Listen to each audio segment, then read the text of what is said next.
All right, so don't waste your time. Let's get started immediately.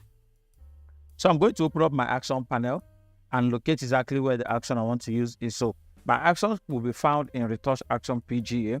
So the first thing I want to do with the image is that I want to get the skin tones matching. I want to get the skin tones matching so that it will look uniform at the end of the day. So what I'm going to do is I'm going to go to my auto skin tone right here. Then I'm going to click it. So this particular action is fully customizable.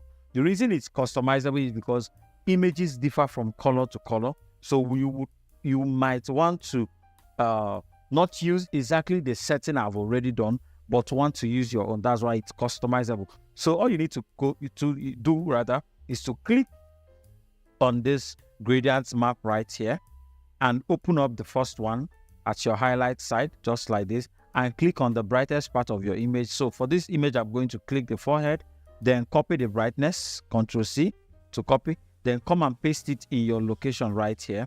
Do the same thing for the middle point, which is your mid-tone, somewhere around here. Copy the brightness, Ctrl+C, come and paste it in your location as well. Then do it for the last one, which is the darkest tone of your image. So just select any place that is very dark. So for this particular image, I'm going to pick up the neck down here. Copy the brightness level as well and paste in your location. If you even want to do up to 4 points, you can do the same. If you feel you have a lot of places you can pick from. But for this image, I'm going to be doing just 3. Then press OK and press OK. And it's going to do the rest of the job for you, except for the place where you have to apply. So let it load up. Okay, so this is your color range. This is your color range selection.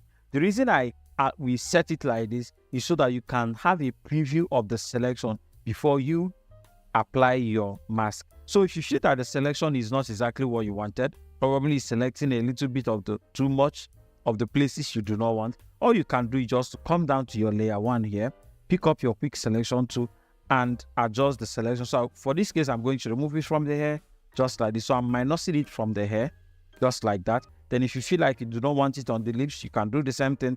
Maybe if on the lips over here, I minus it from the lips, just exactly the way I'm doing it. So this is why I said it's fully customizable. Then you can equally minus it from your eyes. If you think that is too much, you can leave that and later remove it with your brushes. So having done that, I'm going to now create a mask for it over here. Then take up the mask and replace the original mask of the gradient mapping with the mask I've already created. And we have our skin tone automatically matched. Look at that beautiful matching. So let me do before and after. Maybe I will increase the opacity a little so you can see the effect. So this is before, this is after. Look at the way the neck is slightly different from the body in the original one when it comes to color. But because we've matched it, it's now having luminosity difference instead of color difference. And that is how you can match your skin tone using this amazing action for free. So you can actually go around your image and make sure you have a proper selection. So I feel like it's too much in the eye. So I'm just going to paint it out of the eyes like this and do the same thing over here. And we are good to go. So the next thing we're going to be doing, of course, I'm going to be closing this up so it doesn't get too clustered and clumsy in what we're doing. So the next thing I'm going to be running on my image is my auto retouching action, which is over here, the one called retouch action. So I'm just going to click on it and play it. So it's equally fully customizable. Now, when you get to median, you should know that this is where you determine if you want your image to be so smooth or you want to retain a lot of details. Of course, there are people that want to have a lot of details in their image. There are still some people that want to have everything so smooth. This is where you determine it. So for the purposes of this image, because I'm seeing some blemishes I wouldn't want to see at the end of the day, I'm going to be reducing my media. I would advise you to take care of your blemishes if you know you are not going to be reducing your media as much as I'm going to do, so that it doesn't appear in your image. So for this image, I'm going to go as low as 3 just to have the smoothest image I can get from this action. So I'm going to press OK and it's going to do the rest. You are going to see the magic in a few seconds. All right, so properly done. Look at the way it's already looking properly high-end retouched. Look at the way it's already looking clean. Of course, you can pick up your healing brush too and just fix 1 or 2 blemishes over here and you are good to go. Look at the before, look at the after. Look at the before, look at the after, look at the before, look at the after. Amazing, amazing, amazing work it's doing here. So like I promised you, we do not want to do anything manual. So I wouldn't be painting, I wouldn't be removing the blemishes myself. I just wanted you to see the amazing work you could do with this. Of course, you can equally take your time and remove it from your own if you wish to, but I'm going to be leaving it like that. So I'll do the next thing I'm supposed to do on the image, which is apply my auto dodge and burn over here. Just going to run that and it's going to apply. So you can delete this particular group, put these two into the same group. Look at the before, look at the after, before, after. So if you feel like it's too much on your background, you can as well select just your subject and apply the mask on the just like this. So we don't want it on our background at all. All right, so what I'm going to do is I'm going to create a mask for the group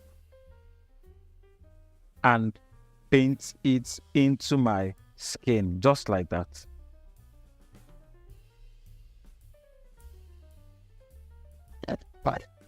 So this is our auto dodge and burn.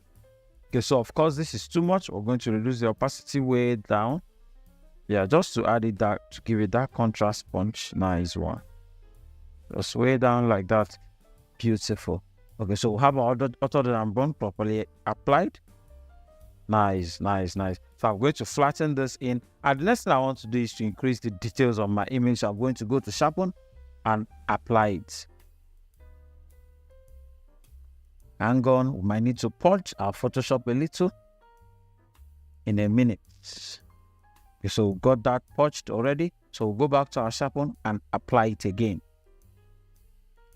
And look at that amazing result. Okay, so let's look at it before and after. So this is before, this is after, this is before, this is after, just to get that extra detail. Just to get extra details on our image. So this is before, this is after. Let me take it back a little. Nice one. So this is before, this is after. You may not see this properly this way, so I'm going to zoom in again, just like this. This is before, this is after. Look at the eyes. So you will notice that the blemishes have been accentuated, so you might just need to pick up your spot healing brush tool and just take care of a few of them, the ones you want to take care of, and you are good to go, just like this.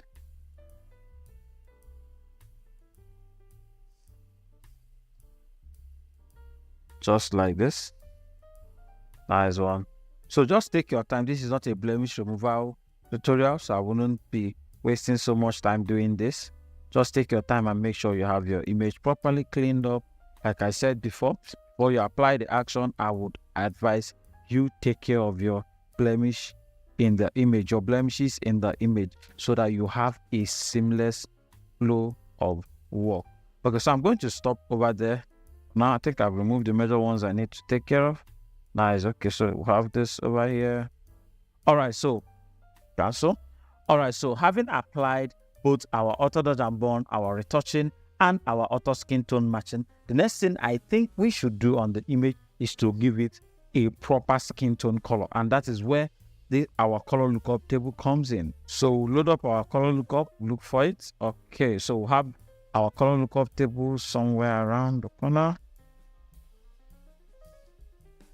All right, so let's check out this, our novel cube. I think this is beautiful. It's giving it a very rich warm tone. It's even matching with the color of the background. But let's see if we can have something else. Try the outdoor. This is obviously not what I want, not what I want. So let's come down to the PGA cube and see, oh, amazing work we have here. Something very contrasty. It's giving it a very contrast look. So I think I'm going to be going with this one. I love the contrast it's bringing into the image. So what I'm going to do next is I'm going to go to my selective color and just add a little red to the image to give it that warm hot tone. Yeah, like that. Beautiful. Just move it around a little and see what you have. Nice. Do the same thing for the yellows.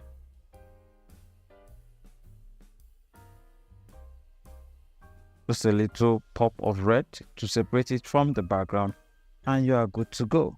So we'll put these two together. So this is before, this is after, this is before, this is after. Okay, so this one is your bonus that I just want to give you for free. You can even go into your gradient mapping. You can go into your gradient mapping and pick up any of the presets they have there already. If you can't find your legacy gradient, you can actually go to your Windows, load up gradient from here. And when you load it up, you can go here and click on legacy gradient. So when you click on legacy gradient, you might need to close this now, go back to your gradient map, and you come down here, you will find your legacy gradient. Then I'm looking for photographic toning. You go to photographic toning and select anything that looks warm, then change the blend mode to soft light or any other blend mode that suits you, and drop down the opacity.